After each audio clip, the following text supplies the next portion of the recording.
I think more and more closers are building their personal brands, which is great. I think it's very important. But when I see people say, "Oh, I had a 100% close rate today," I'm like, "You're a rookie." Or like they're celebrating, yeah, like I had a 75% close rate today. It's like you had 4 calls, you closed 3, but like, what's your close rate month on month, right?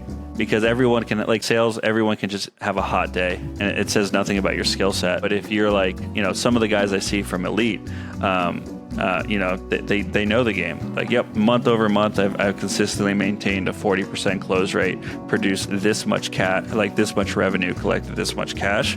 Like, that guy's a professional. And so it's like being mindful too about how you're building your personal brand, I think is important, because more and more people are seeing your socials before they get on an interview with you usually. 3, 2, 1.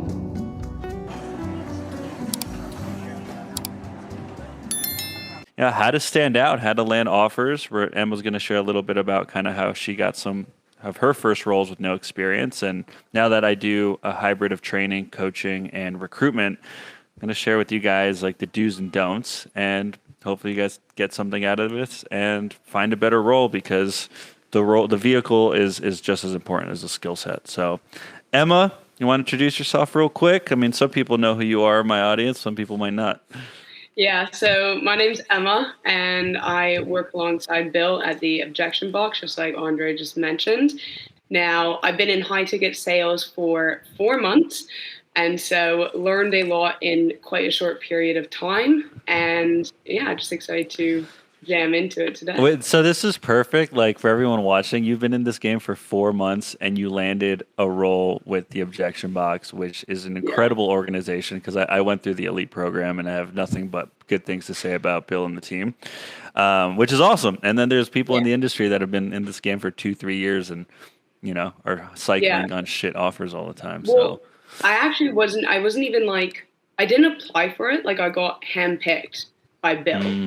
Like, I didn't even know that they were hiring. Bill literally asked me to be a part of their team because, we'll dive into today is, how I stood out from all these other people, your values and things like that. Yes. And also we'll note to write this down, like getting in the right rooms. I think it's a given, but you'd think a lot of these things are givens and people don't do it. You would think.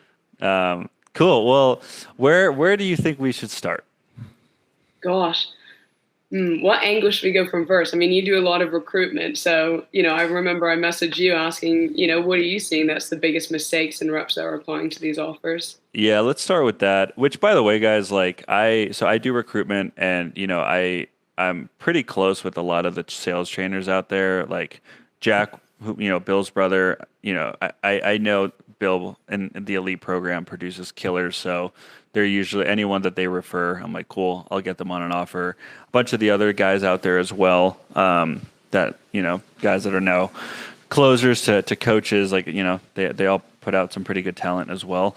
But even then though, like sometimes I'll, even from some of the big names out there, that people are paying $10,000 to be a part of their coaching, don't know how to send a fucking limb video. Like, don't know how to send like very basic things to stand out.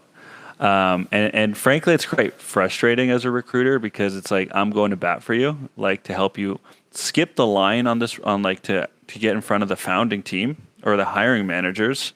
And like, you're giving me no effort, So I think the big do's and don'ts is like, one, just like, I like to teach in frameworks versus just strategy, so people can like learn to think for themselves. But it's like, what are you doing to stand out? Are you doing the bare minimum, or are you like actively putting yourself out there as like the top pick that someone wants on their team? Because you are yes, you bring in a lot of money for the businesses that you work with, but you also represent them. And if you aren't, in excellence from the very beginning, are you going to be someone that a company that might be paying $2,000, $3,000 a day in ad spend, are they going to want you to represent them if you can't even do a proper job application? So I think like that way of thinking is really important for people to understand. because yes, we're commission only roles, but if you want these roles that kick back 30, 40K in comms, the businesses are spending a lot of money to make that happen. Yeah.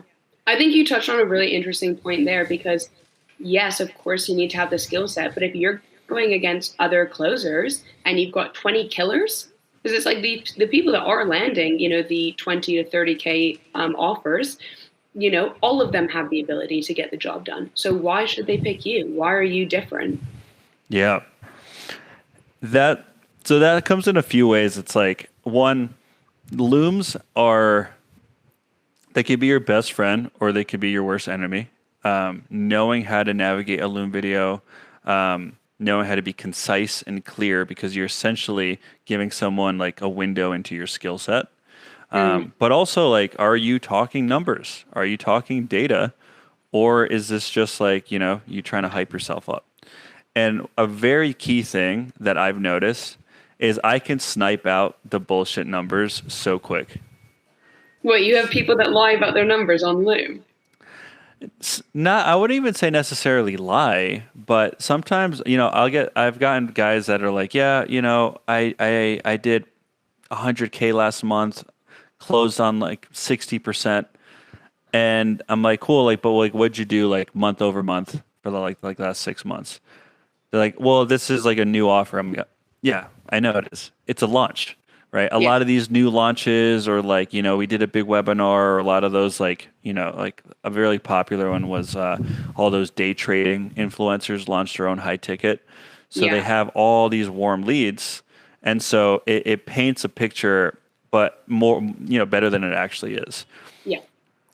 So having, if you're new, like, there's ways around it. You need to harp on your strengths and your skills over your tenure and your data points. But if you have been closing for over 6 months, you should have a very organized, like, let's say, portfolio of your Yeah. numbers and your trackers, so you can show that and have proof of what you're saying. Yeah. Yeah, So, no, absolutely. Well, what would you say to reps that are new in the space and don't have those numbers to show? What would you say that they should then be presenting in those Loom videos as a recruiter? yeah, so some of my students, I have like two students that I coach and I mentor, and they're new, but they've both gotten some great roles. And what I train them on is like I want you to sell yourself through how you communicate. You need to be sharp, enthusiastic, energetic, and pre-handle the objection, right? The objection you're going to get is that you're new and you're green, so address it. And kind of like interviewing 101, right? If you guys have ever been on an interview and they ask you what are your strengths and your weaknesses, right? And you give your strengths and you give strengths disguised as weaknesses, right? Like an example, when I was interviewing for a pretty big sales role, I gave my strengths and I was like, my weakness is that I'm not good with details. So what I typically do is I hire my own VA and I pay them out of pocket, even as a commission only closer, to manage my follow up and to manage my organization and end of day Yeah. admin tasks. So I like gave a weakness, but it was like I And you're also like, showed and it I'm as a aware of it, and this is how I manage it. exactly. And so for newbie reps, right, it's like, yes, I'm newer in the space and I might not have as much tenure or experience of other reps. And this is why I'm going to come in and produce. And one of the word tracks I teach my students is like, because I've seen this before, a lot of experienced salespeople, right, especially once you've invested in coaching, you have your own way. And guys, like, you start making 20, 30 grand a month, you think it's the best way. But it might not work on a certain avatar or on a certain offer, and you need to be flexible.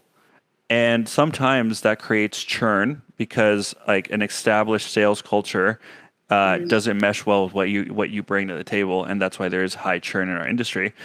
So for the newbies, you can like start addressing that and say, hey, I don't think my way is the best way. I'm going to come in and be moldable and find what is going to be the most effective way for this offer so I can actually be a top producer. And I need to prove myself because I have no experience, I'm not coming here with any sense of entitlement that if this doesn't work out for 2 weeks, I'm going to jump to another offer. I'm going to be here to prove myself for the next year. And so these are the things that, as an owner, if I hear that from a junior rep, I'm like, okay, this guy gets the game. Yeah. And he's also pre-handling my objection. Absolutely. So for you, like, you've done quite a few of these interviews now. Like, what is the number one question that on any interview you're always going to ask? That's good. So with interviewing, it's, you want to be flexible. Sometimes I'll let the interviewer take the reins in the beginning. Like, you don't really need a frame battle, in my opinion. That said, I have a list of questions that shows that that I have experience, right? For example, how big is the sales team? What's your, dollar per or cash collected per application? What's like the KPIs you want your reps hitting? How much monthly revenue are you at? I'm asking, a list of all these questions. And it's really important for me to know, to make sure that I'm jumping on an offer where I'm going to have what I need to make what I want, right? But it also shows the owner like, oh, this guy knows what he's talking about. This guy's been around the block, and it positions you as an authority. Yeah, and it's funny you say that, because there's so many offers on Facebook, online, that they sound like the dream. And the biggest mistake I see is people get so hung up on target earnings. Oh my gosh, on target earnings is 20K. This is dream role. And they get on it and they don't know the right questions to ask. They don't know what to look for in an offer. So they do their onboarding and it's like, oh, our show up rate is 10%. Yep. And our leads, have been cold called and they've never heard of us. And suddenly my on target earnings is now like $500 this month. Yeah, you rep, you'll have 100K a month run rate. Like, it's all this fluff. Like, what the fuck does that mean? That's actually a really good point, by the way. Like, one thing I did with a rather big company, I was like, cool. So on average, how many calls are you booking per rep? Like, in terms of inbound leads? He's like, oh, we're booking about 13 to 18. I was like, not that I don't trust you, but could you actually share your screen and show me? And then he shared his screen and he showed me and he backed it up. But it also put my balls on the table. I was like, hey man, I need to make sure that this is right. And one thing I learned from Bill, actually, because someone did it to me when I was interviewing them, is at the end of the interview, they objection handled. They showed me that they were about it, because I said, cool, this is cool, man. This is a good chat. Got a few other candidates. Just got to think through a few things, and we'll get back to you within the next 3 to 5 days. And he literally double tie down and objection handled. I think I might know who you're talking about, because this guy actually brought it up and he was like, yeah, I was speaking to this recruiter, and he essentially was like, if you found what you're looking for, why do you need to go speak to other people? It's quite funny. It was hilarious. I didn't give him the job on the spot, but I did it 2 hours later. I'm like, you're in. Yeah. But that's not you do want to be a little bit careful with that. Not really in our industry, but if you ever branch out into enterprise sales or something like that, you're probably not objection handling on an interview. Yeah. Because it's a 7-step process. But in our industry, show whoever you're talking to that you're about it. And not only with objection handling at the end of the call, but also do your fucking follow-up. I have friends that are sales managers that will not hire a rep if they don't follow up after the interview. Because if they can't do that to get the job, they're not going to do it when we give them the job. Yeah. Yeah, absolutely. It's almost like those mini tests, right? And something I was curious about, because I've done both, is how do you feel about group interviews versus one-on-one interviews? I fucking hate group interviews. I've done group interviews and holy shit. So it's like elevator pitch, 101. Yeah. Well, so some advice, because I've gone through 2 group interviews, I think when I was going through Cole Gordon's pipeline, and I just dominated the room. And on both interviews, I got offers. They move you to a one-on-one and they give you an offer. And I just dominated the room. You have to do that on a group interview. You cannot just wait around. And you don't have to be a dick, right? It's as soon as everyone jumps on, you're off. Be like, yo, what's up, guys? How you doing, man? My name's Andres. Excited for this. While people are still joining in and, everyone's still a little timid, you're just, Like Yeah, I'm a force to be reckoned with. yeah, and it's that confidence and conviction of like, I know what I'm talking about. I'm here. And, I remember I did this group interview and there's 30 closers on this, 30 closers, and they asked one question and every single person had to answer it. And it was, what is a discovery? Right. And so everyone was like, each answer, everyone's like, oh, I don't want to sound like the person before. And it was like, no, this is what discovery, this is what I'm looking for, this is why I do it. And immediately he was like, oh, this girl's got a process. Yes. And I was like, zero experience in like any sort of like fitness or anything at that point, and I got hired. Yeah. Over these people I had been closing for 4 years. I had like, oh, I've collected millions in cash. I'm like, cool. I've never even sold this before, but like, Yes. this is even how I do it. Yeah. Well, like just to harp on that too is like when you're on a group interview, like you're the first one off Zoom, like off mute. Like they're like, cool, this is the question. Like, all right, cool, I can answer that. Like, Yeah. you got to take up space, you know? To your question before, I don't like group interviews from the perspective of the business because I'm a firm believer of like hire slow, make sure you have the right person. Like it's very hard to like learn who someone is through a group interview, and which is why a lot of companies that do group interviews have high churn rate, right? Yeah. And so I'm not a fan. Like I want to know who like, is this the right person? Are they going to be a good fit?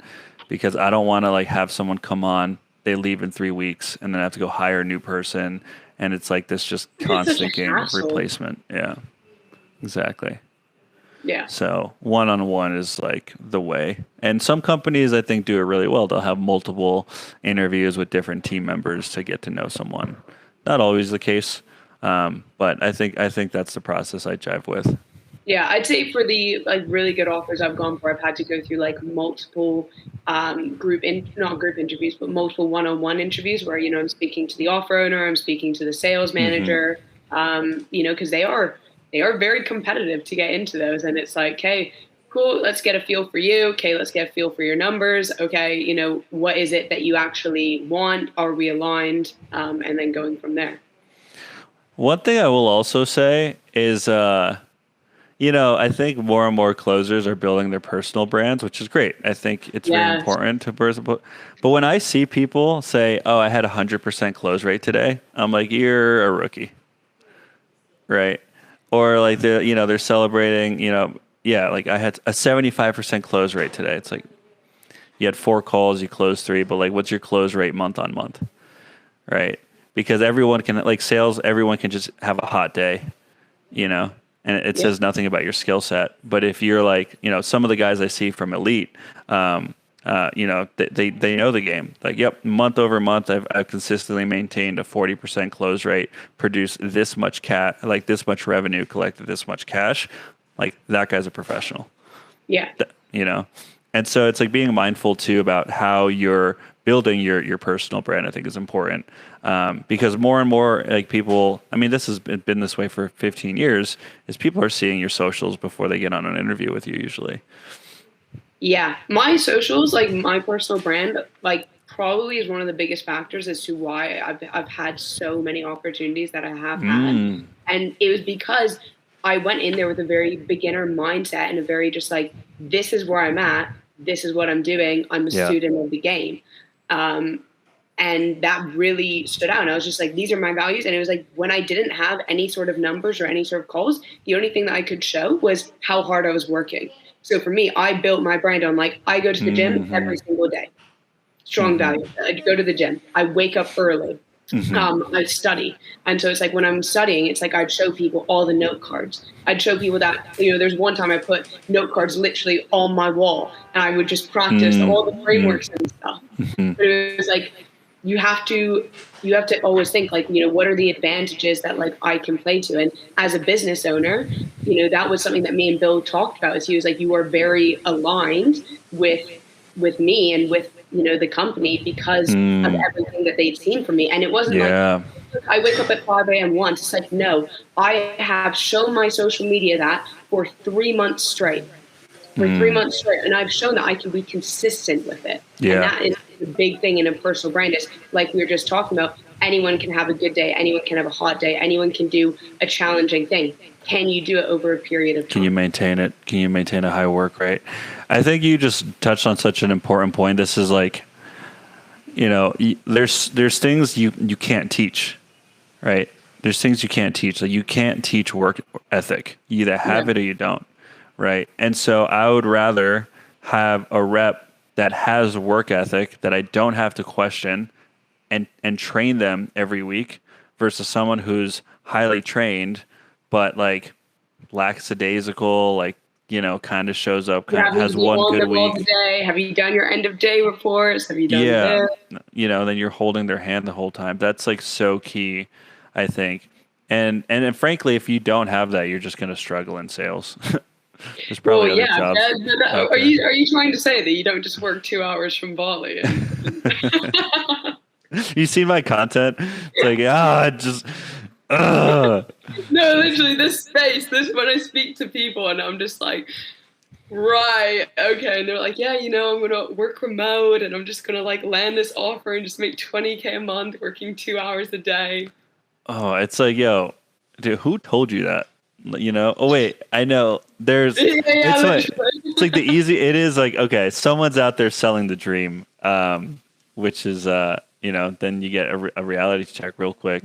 Now, this is something that I see in a lot of new reps that come into this space, right? And this is something that people going into anything for the first time often fall prey to. And that is there's a very big difference between someone who teaches you a skill and someone who sells you a lifestyle. And so what really attracted me to Bill is I'd had coaches in the past that had told me that like, oh, we're going to hit 10K. It's going to be amazing. And Bill was like, it's hard as shit. 99% of you aren't going to make it. This industry is going to take everything that you have and more, and it is like ruthless. And I was like, shit, okay, I really like that because it's like it's honest, and like I was like, this. I know that this guy is like, he's like, if I teach you the skill, I know I can change your life, but it's going to be hard as shit. And everything else I was seeing a lot of things I was seeing in the industry was just like, it's so easy. Anyone can become a high ticket closer. Anyone can make this money. And I was like, if anyone could do it, everyone would. Yeah. That first of all, yes, that's why I worked with Bill because I was like, all right, this is so refreshing. Like yes, and this is who you're competing against, right? Is like you're either competing against people that understand the level of work ethic required, or you're competing against people that expect the world and aren't putting the effort out there. But if you don't stand out properly, you're going to get bucketed with these people, and then you're just not going to get the roles required to even apply your skill set. Because you can have, I was reviewing. Sometimes I'll do like sales audits for people, and this one guy booked in a session with me. He's like, "Yeah, I think I'm really struggling with like some part of my discovery." I'm like, "Cool, let's look at your numbers real quick." And then I'm like, "Dude, am I seeing this right? You have a 50% show rate." He's like, yeah, it's just been a little bit. I'm like, no, it's not. Yeah. It's like if your show rate's under 70%, like just fixing that will make you more money. You don't even have to change anything else, And so just like an understanding of like the full cycle of this game, everything from closing data, but also like applying that to like how you're getting your roles. Are you doing everything to stand out to get your role? One thing I wanted to say before I forget, because sometimes my ADHD kicks in, is I like write things down so I don't forget. Good point. Like I'm here with like a sleeveless shirt because I'm hanging out. Like Fridays, I built my business, so Fridays are typically very chill for me. That's why I started my own business. But if I'm interviewing for a role, I'm like I will put on a nice white V-neck. I will make sure I'm like cleaned up. And I will make sure my backdrop is pristine. And this is something I learned from James Hayes, who used to be a coach with Bill.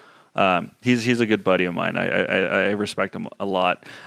One thing he was coaching like the family group at the time. He's like, guys, people judge you on what they're seeing. Yeah, exactly. And I remember like this guy is ingrained in my head. His Loom video, first of all, I asked, send me a 90-second Loom video max, please, because I get 50 of these. This guy sends me like 5 minutes. I'm like, I'm not. What's the longest one? What's the longest one you've had? I got like 6 minutes. 5 minutes. Here's my life story. My life story. On top of that, he was like, my name is blank. Like, this is why I think it'd be a good. Like, dude, I'm making a judgment call in the first 3 to 5 seconds.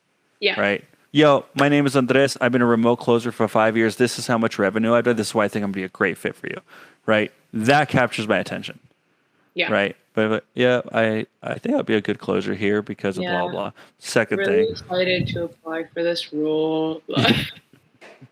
second thing. That's the second thing. Third thing is the backdrop, the lighting, all that's very important. This specific person was like in the dark. I'm like, dude, what the fuck? I'm not putting you in front of my clients. You're just like in a dark Some room. of the camera angles I've seen people have, I'm just like, Yeah. what are we doing here? What are we doing? Like these are all simple things you can do. And then the fourth thing, the biggest do not do. I will not interview people is when they send me a fucking pre-recorded Oh God, I Loom knew video. it. I want to tear my fucking hair out. Like that is the word. Th- how do you show like I don't give a shit and I put in no effort? I'm just gonna send you something I recorded 3 months ago because I don't want to take 2 minutes to create a new one right now. I refuse to put my name behind reps who I'm just because I'm like, if I'm going to introduce you to someone, like I need to know that it's like Yeah, you are going to be a good representation of not just me but the program that you have been through. Why would yeah, I waste my time, the yep, business owner's time, and ultimately their time as well? Because like yeah. we just the hassle of them coming on and then 3 weeks later not being a good fit. And like you said, it's your reputation's on the line. My reputation's so important in this industry. Always. This is why like you can get good roles and find other opportunities when people they admire and respect you. Something on that I was gonna say too is with with like there's generic videos. I had this one guy, he applied 4 times for this one role, and every time he sent me the same generic pre-recorded YouTube video. And I'm like, why do you think you're not getting a call back? And it's like it's frustrating because it's like the YouTube videos like I'm a remote high ticket closer. You know what that means? That means is I can turn your leads into cash. I'm like, fuckface. I know what it means. I'm hiring for the role. Like I want to know why I should hire you. Like, oh, it's so frustrating. So, by the way, one other thing is like I remember like I don't want to like I know actually I do. I do roast reps because I think that they need the feedback. They need the feedback. But I had this one applicant. She was very solid. She was like tech background, startup founder, and her numbers looked good. She sent me a resume. I get to the Loom video. It was a pre-recorded one from 4 months ago. Like immediate And killer. I was like, you were so close, but if you can't give me a 2 minute fresh video, like you're not someone I will trust doing your follow up. You're not someone. It's You're so someone. crazy that it's like, why does that even need to be explained? Like to me, I'm like, is this not common sense? Apparently not. You'd think. I mean, that's the thing is like I have always gone like so like over the top where it's like if I'm not hearing back from a recruiter like we said it's like I'll send them a message, I'll follow up and all that because it's like it's mind-boggling to me that people don't do this because I was like Yeah. oh this is just normal, this is what you do, why would someone need to be told this? So another thing you guys need to be doing, like it should be common sense, but sending up a follow up text or thank you email. Like in any other industry, if you want to get a role, that is standard, right? Even in high level corporate roles, right? People will literally send gift baskets saying thank you, right? Or handwritten cards, right? Like in our industry, like people don't even send you a thank you text. Every time I've been introduced to like a manager after the interview, I send them a text like, "Hey man, thank you so much for even though I've been doing this for 5 years, I'll still do it." Right? Like the last offer I offboarded, but the last offer I was on after I had an interview, I texted the manager, "Hey man, thank you very much for your time. I think I'd be a fantastic fit here. Ultimately, like you make the decision. What other resources can I provide for you to make sure that you feel like I'd be an absolute best fit for you?" Right. And I sent in a follow-up message. Then I also sent like, here are a couple of extra call recordings of mine. Here are some screenshots of some of my biggest wins. Would love to hear next steps. Right. These are just little tiny things that you just needs to be your standard Yeah, in and the they can go application such a process. far way. it's like doing that. That is something that I've learned. It's like you don't need to do like 100% more than everyone else. You just need to do 1%, and that 1% is ultimately what is going to make you stand out from all these other people. And it's like you Yep. just said with corporate. It's like if you think about how you would go to an interview, like you wouldn't go drop off your resume in like sweatpants and like a hoodie. You it's like you'd look presentable. You would look Yeah. good. You had like a nice outfit. You'd have your resume in hand. You'd be like prepared. And for some reason, people think that because it's online, that it's like, okay, upload video, and just the more I upload, the more I'll get back. Yeah. That is like there's an it's just like sales in general, right? Is like to make, 20, 30K plus in comms, you need to maintain both quality and like the quality of your skill set, but also a high Mm. work rate and high output, right? The same thing with finding Interesting. roles.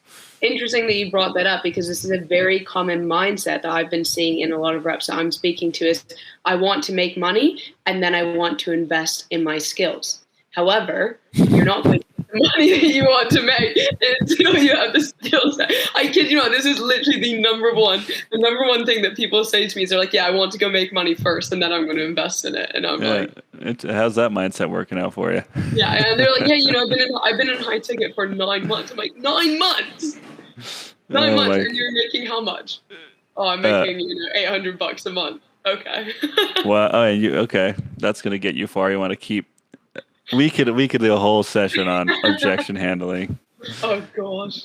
A whole session. Yeah. Well, I think too. Like I did a training for Ty Lopez on this. Like the average sales professional makes, I believe, it's like 70 or 80% make under. I think it's 70 or 80 grand a year. Yeah. Like you can make more money just being like a glorified assistant. Like literally the other day, I spoke to someone that had been in sales for 30 years, and they're making like 3K a month. Yes. Dude, what are you Yes. doing? Just And the thing is, they're like, oh, I've been in sales for so long, and it's like, okay, I cool. But yeah just the egotistical broke sales reps are hilarious. oh Um, gosh. but anyway, so that's the industry average. And again, skill set's very important, right? Like it's you will have more confidence when you're interviewing if you've actually done trainings and you're good at what you do. But also realizing that after like I would say 15K a month, like it's really also looking at like the offer that you're on. You Yeah, the know, vehicle being in the right vehicle. yeah, you need to You be on think? a 30K a month vehicle to make that. Yeah, for sure. You know, For you, from what you see, do you think that the industry has become more saturated over the last couple of years? hell yeah, tremendously, Mm. tremendously. When I first started, well, first of all, when I first started, this shit was underground. When I started like 5.5 years ago as a DM setter, I was like, Five what and a the half years ago. That's yeah. crazy. I was like, what the fuck is this industry? I was like, we're just selling like what, like edge coaching, like we're just delivering good vibes on You're like, Zoom is this calls. a Like, thing? What's going fuck, on? fuck, are we doing? I was like, you charge 6 grand You for earned a 6 grand for this. for a weekly group coaching call. Like, I get $600 if I sell it, and it's inbound. So because I had done I had done door to door when I was younger and like cold calling. I was like, really? And so, but it's because like, the biggest coaching companies were just like, they were just blowing up, right? Like the big, Mm, like seventh level was just getting started, like Jeremy Miner, right? yeah, A yeah. bunch of the big business coaches like Andrew Cruzy, Moscow, like Taki Moore, like they were just riding their wave. It was a very blue ocean move, right? And so if you could get in the role, if you found out about it, like there was very little competition because it was still new. People like commission only selling what? What are you selling? Like there was still new, like skepticism and the vehicle. Um, but if you knew about it and you just met a few of the right people, you could land really good roles really quickly. And the roles like you weren't yet dealing with skepticism in the market, right? Coaching was new. people hadn't gotten burned before. People were Yeah. just tapping into Facebook ads and social media ads, so the customer base hadn't gotten completely, numb to it, and all the fake promises and stuff. So the game has changed completely. That's actually part of my journey. Like my first year, I got to, after setting within like 2 months of closing, I got to like 10 to 12K a month with no Mhm. sales training. I had done a lot of like personal development, and that helped me a lot because I was selling like a transformational offer. Yeah. But as soon as I got on like an ROI, like a direct financial coaching offer, I got stomped. Like my first month on this new offer, and I was a top producer on my previous role. I was like, wow, I need a more in-depth skill set, and so that's where I started Yeah. training with like Jeremy Miner, Bill, and all that stuff. After, like later, but yeah. Anyway, long story short, in the beginning, you can hop on almost any offer and just start printing because the Yeah. marketing and the client base was so warm.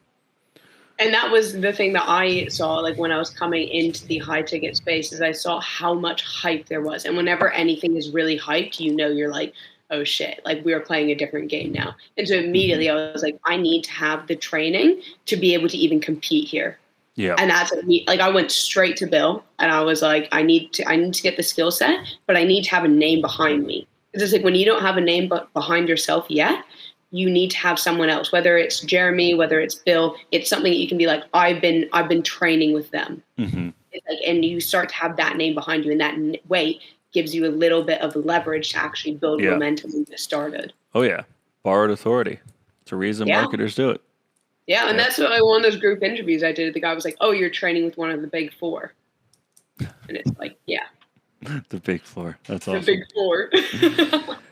Well, I think just like to kind of wrap up today, some takeaway. I appreciate you coming on because I think this is long overdue to talk about. And I hope you guys actually get value. Whoever's watching this, like we didn't come on here to roast you for 45 minutes. Be like mindset, right? Are you, like, would you hire you like based on your first impressions? Like, are you standing out amongst the noise? Are you going above and beyond? Right? Are you closing the deal on the most important sale, which is getting the role? Right? And if you're not closing it on the first call, are you doing your follow up and are you showing that you're a sales professional? Right? Are you turning that no or that we'll get back to you later into a yes? And then tactically, like, how are you presenting yourself? How are you building your brand online? Are you building your brand, like, are you coming across as a rookie? Or are you building your brand as a full cycle sales professional, right? And then also, how are you when you are in the interview process? If you're on a group call, dominate the room.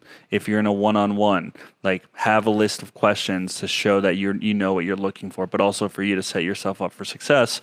And during the application process, in excellence, like, do it in excellence every single time, including, your video introductions, your personal resources that you send, and be mindful of that. If you do all of that, there's really no reason why you don't get better roles. Yeah, nail on the head. Absolute nail on the Bingo. head. If anyone is looking to get into the high ticket space and looking to actually land roles, this is like the number one video that they should watch on that. Just gave away all the sauce. Any nuggets from you, Emma, that you want to I share? honestly think that you covered most of that. It's really the consistency, the being able to create your name, and like we talked about, being really intentional with how you create your name and your personal brand, and those small things, going that 1% beyond, will make all the difference in the world. Bingo. Bingo. Good stuff, Emma. Do another one of these and crush some deals, change some lives.